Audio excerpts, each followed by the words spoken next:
الحمد لله رب العالمين والصلاة والسلام على رسوله الكريم وعلى آله وصحبه أجمعين أما بعد فأعوذ بالله من الشيطان الرجيم بسم الله الرحمن الرحيم والعصر إن الإنسان لفي خسر إلا الذين آمنوا وعملوا الصالحات وتواصوا بالحق وتواصوا بالصبر صدق الله العظيم۔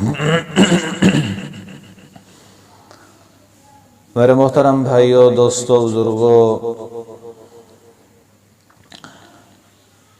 سورۃ العصر کی تلاوت میں نے آپ کے سامنے کی ہے۔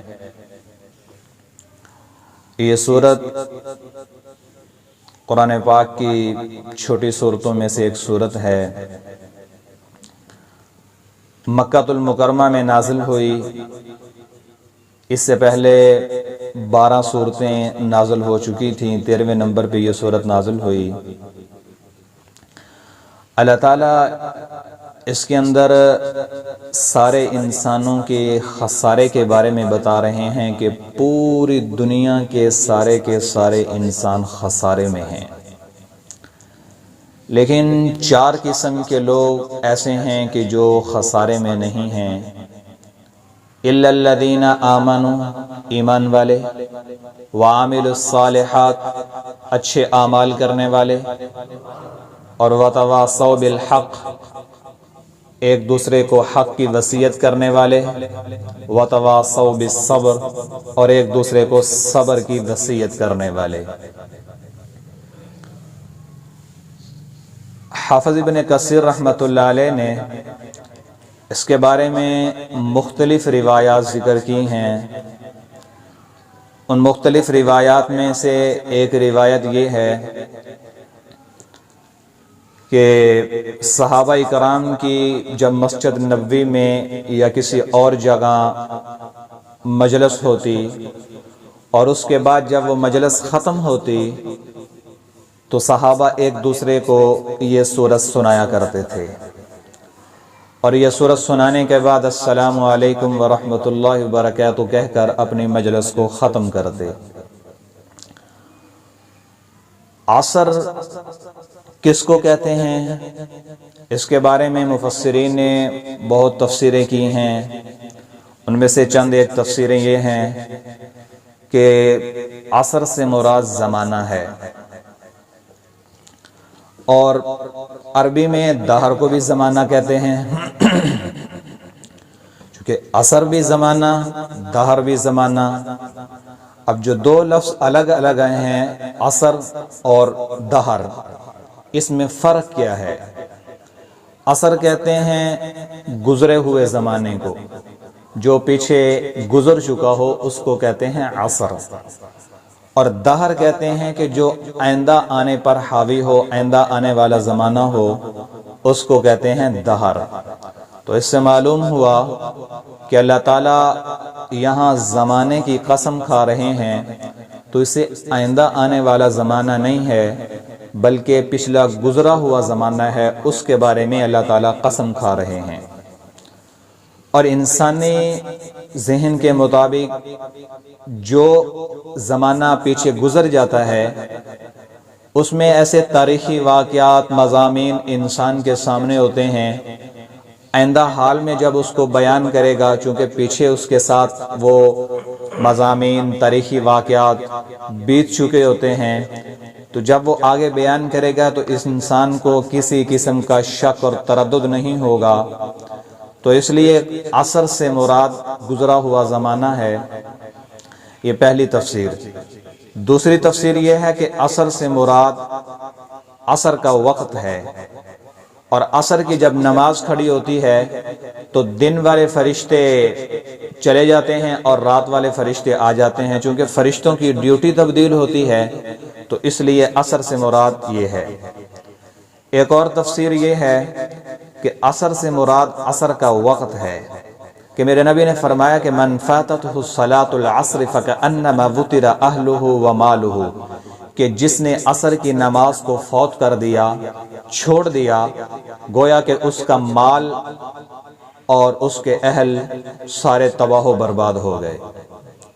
اس سے مراد کیا ہے کہ اس کے مال بھی چلا گیا، اس کا اہل و اولاد چلی گئی، کہ اللہ تعالیٰ کا فرمان ہے حافظوا علی الصلوات والصلاۃ الوسطی، کہ نمازوں کی حفاظت کرو، خاص طور پہ عصر کی نماز کی حفاظت کرو۔ وسطی سے مراد عصر کی نماز ہے۔ عصر کی نماز کو فوت کرنے کا کیا مطلب ہے کہ عصر کی نماز، اس کے دو مطلب ہیں، دو تفسیریں ہیں۔ پہلی تفسیر یہ ہے کہ عصر سے مراد یہ ہے کہ عصر کی نماز جماعت سے نہیں پڑھی، یہ ہے فوت کرنے کا مطلب۔ اور دوسرا مطلب یہ ہے کہ عصر کی نماز کو اس کے مستحب وقت سے نکال کر غیر مستحب وقت میں عصر کی نماز ادا کی، اس کا بھی یہ مطلب ہے کہ اس نے عصر کی نماز کو فوت کر دیا۔ تو عصر کی یہ میں نے آپ کے سامنے دو تین تفسیریں بیان فرمائی ہیں۔ تو عصر سے مراد زمانہ بھی ہو سکتا ہے، عصر سے مراد عصر کا وقت بھی ہو سکتا ہے، عصر سے مراد عصر کی نماز بھی ہو سکتا ہے۔ آگے اللہ تعالیٰ ان الانسان لفی خسر، کہ سارے کے سارے انسان خسارے میں ہیں۔ اللہ تعالیٰ دو تاکیدوں کے ساتھ، ایک انا کی تاکید اور ایک الانسان کا الف لام، یہ تاکید کے لیے آتا ہے۔ تو ان الانسان لفی خسر، سارے کے سارے انسان خسارے میں ہیں۔ چار قسم کے انسان خسارے سے باہر ہیں۔ الا الذین آمنوا، ایمان والے، وعملوا الصالحات، اچھے اعمال کرنے والے، وتواصوا بالحق، ایک دوسرے کو حق کی وصیت کرنے والے، وتواصوا بالصبر، اور ایک دوسرے کو صبر کی وصیت کرنے والے۔ تو یہ چار قسم کے انسان خسارے سے باہر ہیں، باقی سارے کے سارے انسان خسارے میں ہیں۔ ایمان سے کیا مراد ہے؟ فقہ اسلامی، قرآن اور حدیث جس کو ایمان کہتی ہے، وہ انسان کے اندر ایمان ہوگا تو وہ انسان خسارے سے باہر ہے۔ وگرنہ آج کل ہمارے ملک پاکستان کے اندر کتنے فرقے ایسے ہیں جو اپنے آپ کو مسلمان کہتے ہیں لیکن دل کے اندر کفر ہے۔ قادیانی فرقہ ہے، رافضی فرقہ ہے، اور منکرین حدیث ہیں، کمیوزم ہیں، سوشلزم والے ہیں۔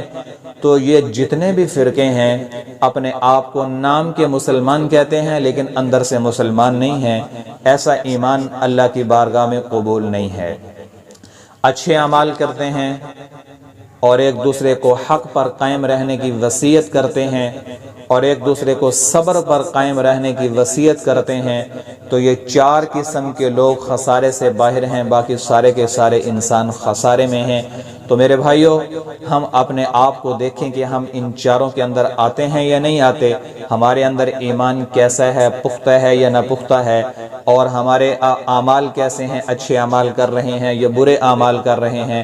وتواصوا بالحق، ایک دوسرے کو حق کی وصیت کر رہے ہیں یا نہیں کر رہے۔ وتواصوا بالصبر، اور ایک دوسرے کو صبر کی وصیت کر رہے ہیں یا نہیں کر رہے۔